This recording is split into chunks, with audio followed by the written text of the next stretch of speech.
Tilton, inside of the Taylor Tilton Hour. You're watching The Blend, where legends live. And today's show is a special edition show because I have tickets to give away to the River City Jazz and Music Festival that's taking place Saturday, April 2nd at the Cannon Center. And you want to win these tickets, and I have them, but you do have to register and be on my VIP list. And to register and be on that list, you have to go to my website, www.citatilton.com, and like it says, join, register, join for VIP tickets or whatever. That one, click that, and we will have some tickets hooked up just for you. Now, let me tell you, because you're like, well, now, who's on this jazz festival, Tina? Let me tell you. We have Eric Benet, we have After Seven, we have Kenny Lattimore, we have Gerald Albright, we have Joe Johnson, and we have my very special guest that is on the blend with me today right now. His name is Julian Vaughn, and he is an accredited bassist. Hey, Julian! Hey, hey! Hey, welcome to the blend. Hey, I'm glad to be here. You know what? You are no stranger, if you will, to Memphis, Tennessee. No stranger. Yeah. Like home. Do you like? Well, obviously you do like coming here, but what is one of your favorite things about Memphis? What do you like? I know what I like because I'm from here, but what do you like about Memphis, Tennessee? I like the people. It reminds me a lot of,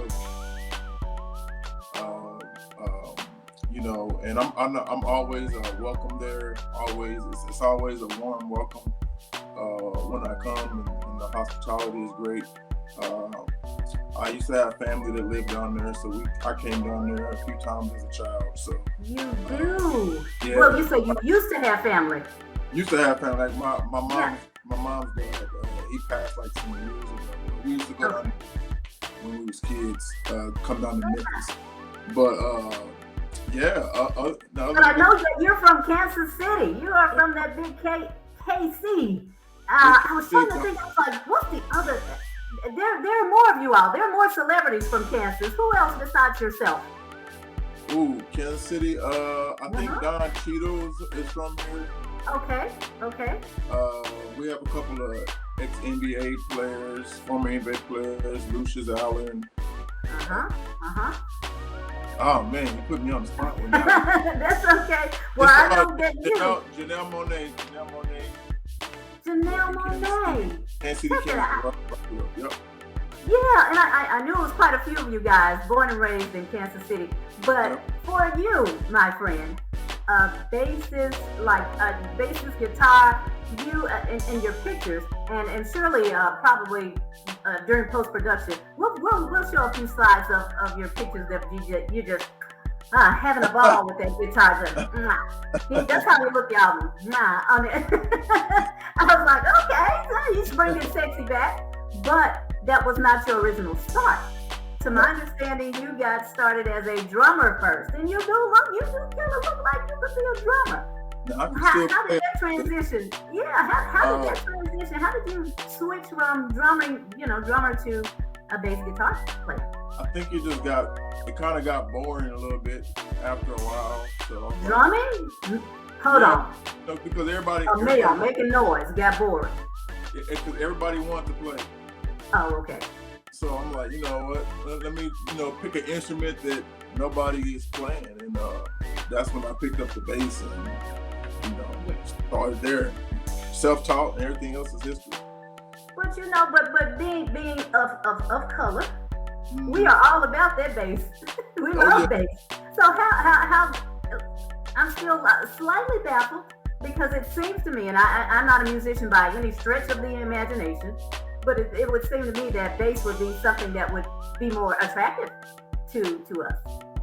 Yeah, well, if you hear a song and you're on the dance floor, they're not dancing so much to the beat. They dancing to that bass line because when that bass line drops, right, it's on.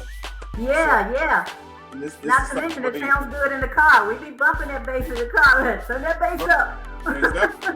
That's what gets that head bobbing. So we are the foundation, and then what I did, and of course what I seen done before I even did it was like, okay, I'm gonna lay the foundation, but also gonna be the lead bass player. I'm gonna step out in front and you know, take some shine away from these saxophone players out here, because there's a million of them out here.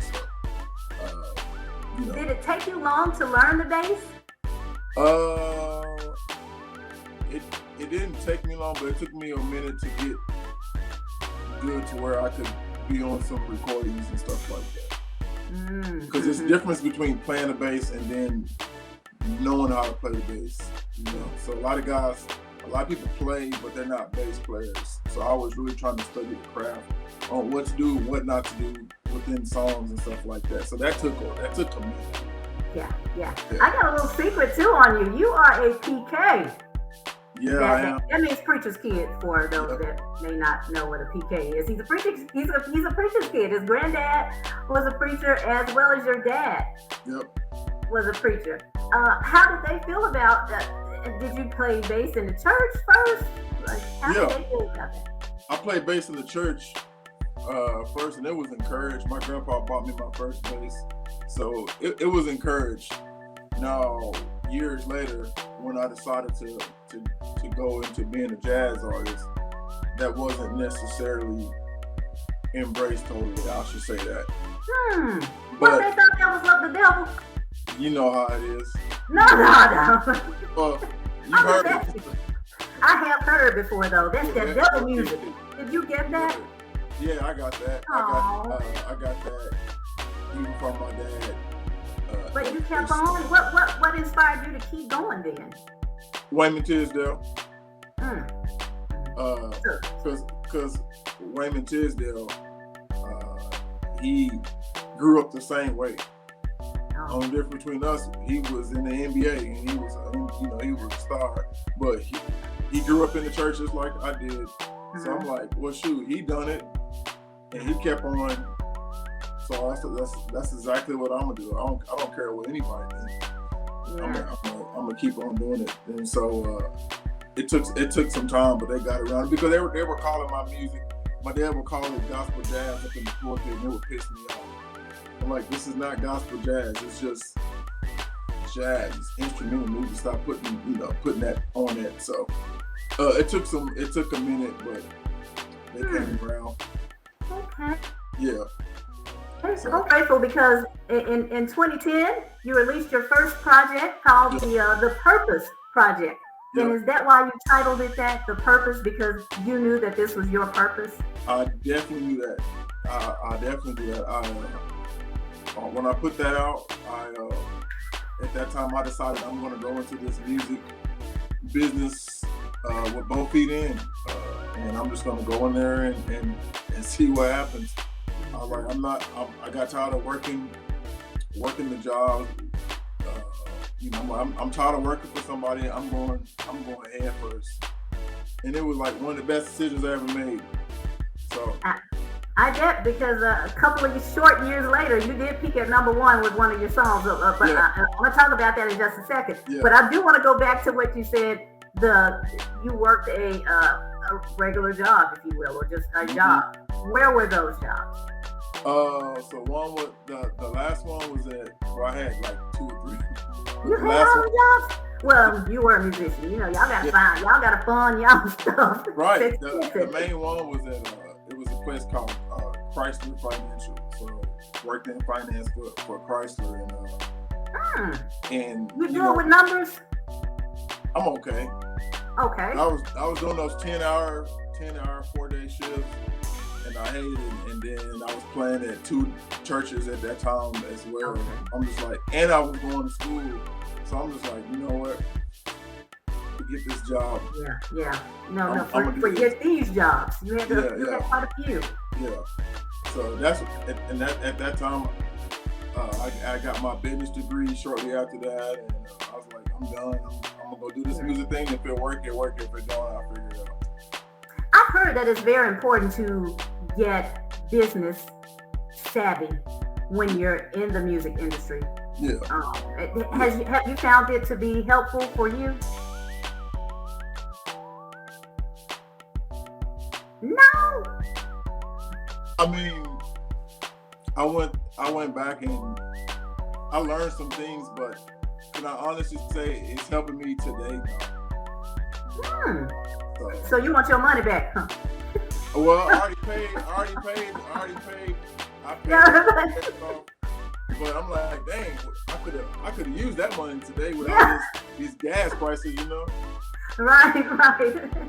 Oh boy, don't start on that one. Yeah. Okay, but seriously, in 2012, like I said, 2 short years after you kicked out the Purpose Project, in 2012, On Your Feet peaked at #1, my friend, in 2012 on the Billboard chart. Yeah. You must have felt great. What was that experience like? It was cool. It wasn't. I didn't feel what everyone thought I should feel. You did? No, but you worked so hard for it. I did, but the thing is, I'm a prideful guy, and I didn't produce that song, and I didn't write 100% of it. So I felt like, even though it was my song, I played on it and did what I did. Yeah. I didn't feel like. You didn't feel like you owned it. It wasn't yours. There you go. Yeah. So I was cool. Everybody was like, "Oh, that's great." I'm like, "Yeah, it's cool. It's cool." So I mean, that's my honest answer to that. So yeah, people are shocked when I say that, but you know. Yeah, I was a little bit. Well, did you have full ownership of your next albums, such as Limitless and Bonafide, Chapters of Love? Every #1 I've had after that, I had full control over. I produced them, I wrote them, and I played on them, which a lot of artists can't do. Like, everybody can't write music, and everybody can't produce it, and then go on stage and play it and stuff like that. So yeah, I felt more in control, like Janet Jackson, huh? Yeah. So, but now we really feel in control now. So we'll get to that. Oh, okay. Well, you should, because you have 8 #1 hits. I did know that. I did not know that prior to. As of last week, #9, I was featured on Nicholas Cole's record called Feelings. Okay. And that peaked at #1. So we can add 9 to that. Let's add 9 to that. Yeah, we're going to have to change that bio a bit and say 9. 9 #1 hits. That is, would I say, like, I'm almost short of words here. Is that unheard of for jazz? 8 #1 hits? 9 #1 hits? I'm not sure. It's maybe. I mean, I know I got a friend. He got 8. And I know some more people got around there that's been in the game a while. But I try not to get caught up in the billboard. The numbers and things like that. Yeah. You're just wanting to produce good music, huh? Yeah, to me it's all about doing shows, packing shows out, putting butts in the seats, making people feel good. That's where it is. I'd rather have that versus the billboard accolades. Okay. And speaking of which, and speaking of shows, you're absolutely right. We are wanting Memphis, you that are watching, to pack the place out.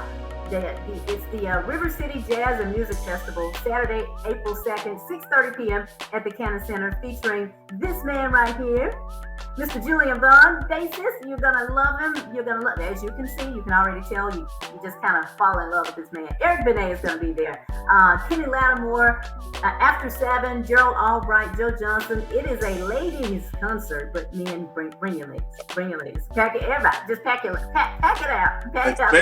Especially the ladies. Especially the ladies. And that's what I told the promoter, Mike Powell. I said, oh my gosh, you got a whole roster full of men. Me and my sorority sisters, we coming. Come on. So it's going to be real fun. But your chances to win free tickets, I do have that too. But again, you have to log on to Tilton.com, register on the VIP ticket list, and we got you. But listen, you've also played in. You're not just a Kansas native and a Memphis lover. You have played all around the world: Dubai, Africa, Nigeria, Italy, Germany. And I was just like, again, I know music is universal, but I just Yeah. like how do the other countries embrace you Oh, with your music? they love it. They love it because they don't. We're saturated with this over here. Over in Germany, Africa, like you said, Dubai, all those countries.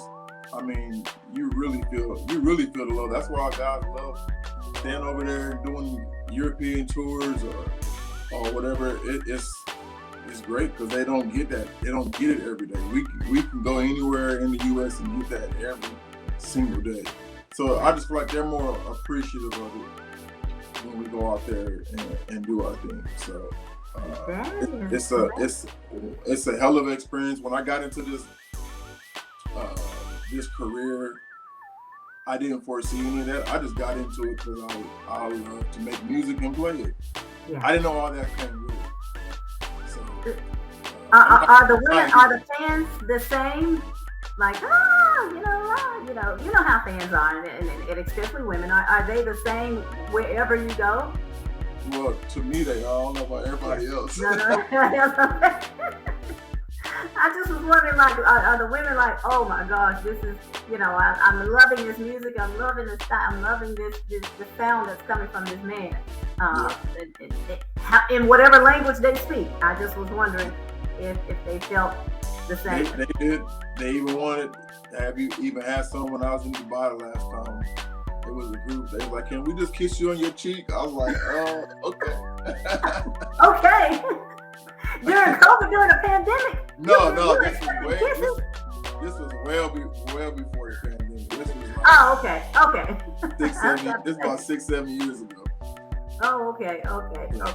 You still gotta make sure, like, when you travel. I've not traveled. Ooh, I take that back. I've only been one place, and that was London.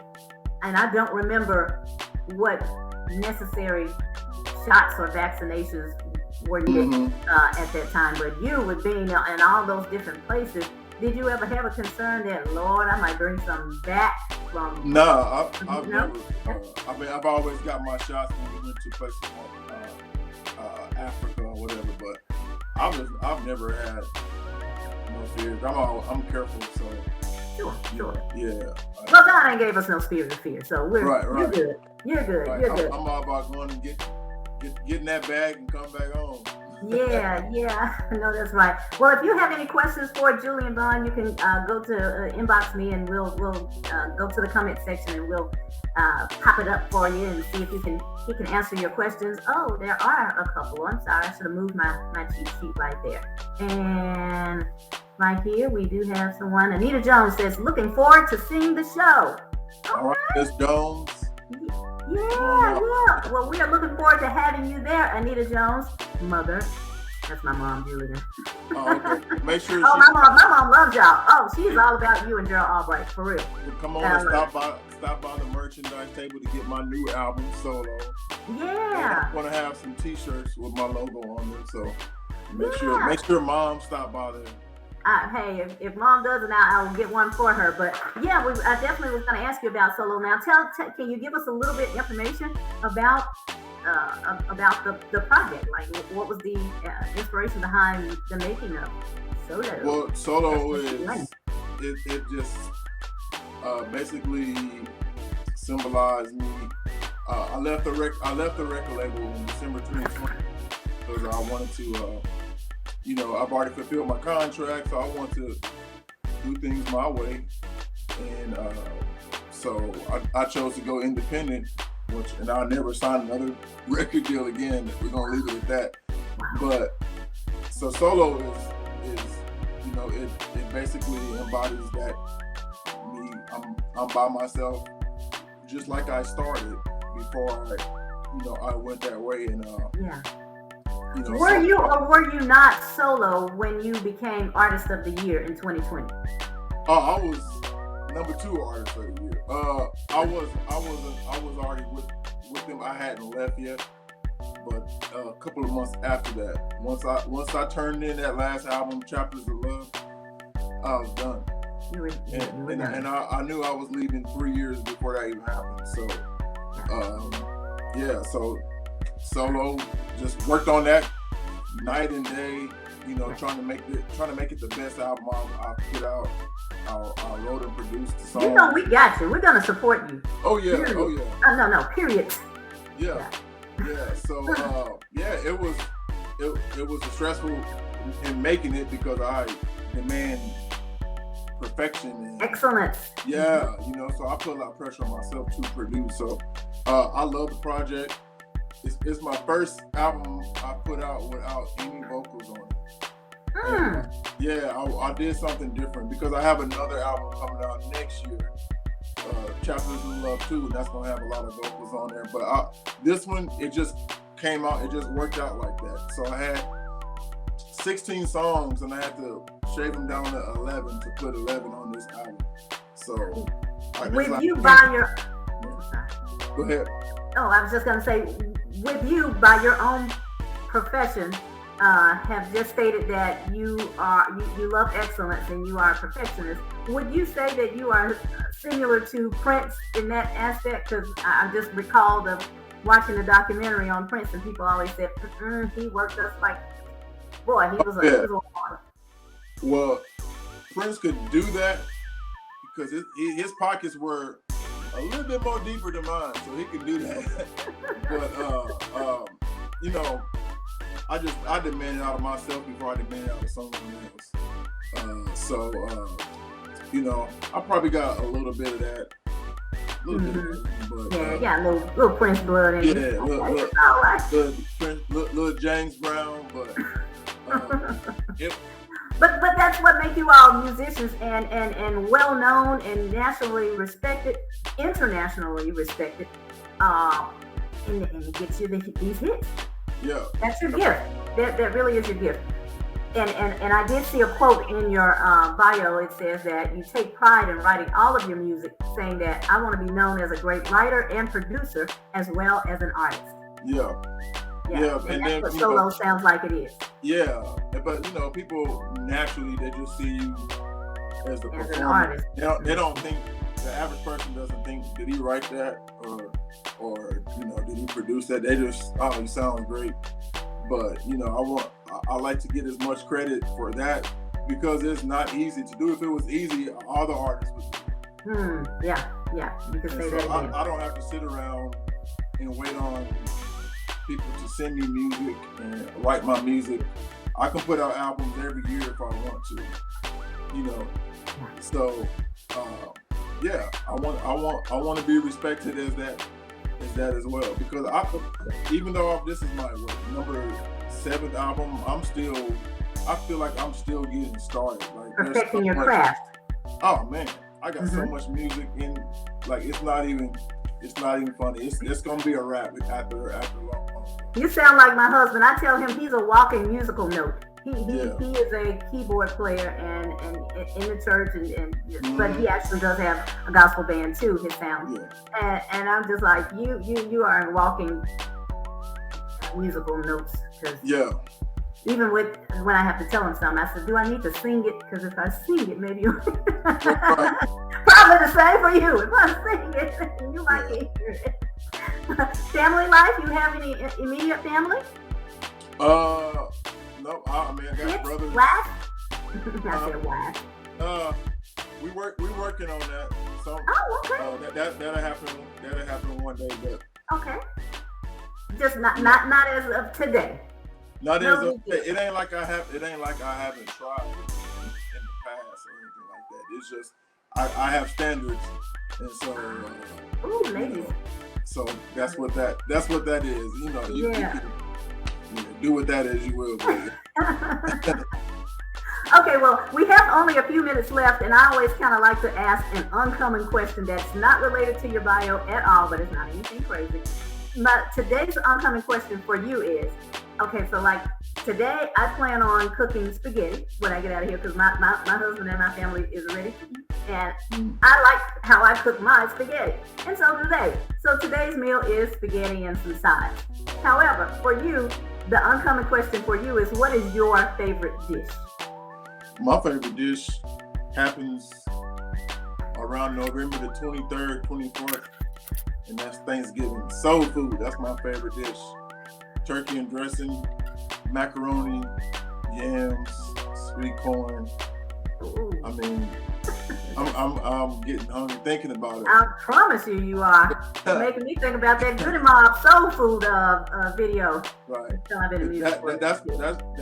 That's my favorite meal. It always has been, always will be. Unfortunately, I only eat that maybe twice or 3 times a year. So I'm kind of the one of those healthy guys that eats healthy food all year. Yeah. So yeah. That's my favorite meal though. Gotcha. No harm in that. Any shout outs? Any shout outs? Shout out to everybody coming to the show. I know that's right. Make sure you come see me after the show. That's right, Julian Vaughn, you guys. And remember to go to my website, tinkertilton.com, to register to win tickets. Meantime, make plans to attend the River City Jazz and Music Festival Saturday, April 2nd at the Cannon Center, featuring Eric Benet, After 7, Kenny Lattimore, Joe Albright, Joe Johnson, and my very special guest today, Mr. Julian Vaughn. Thank you, you guys. The tickets start at only $49, and you can purchase yours today at the Cannon Center's box office or at Ticketmaster.com. Again, thank you so much, Julian, for being a guest on The Blend, and we hope to see you very soon in a few weeks. All right, thank you. Looking forward to it. Thank you. Have a great day, and thank you for watching. Bye-bye.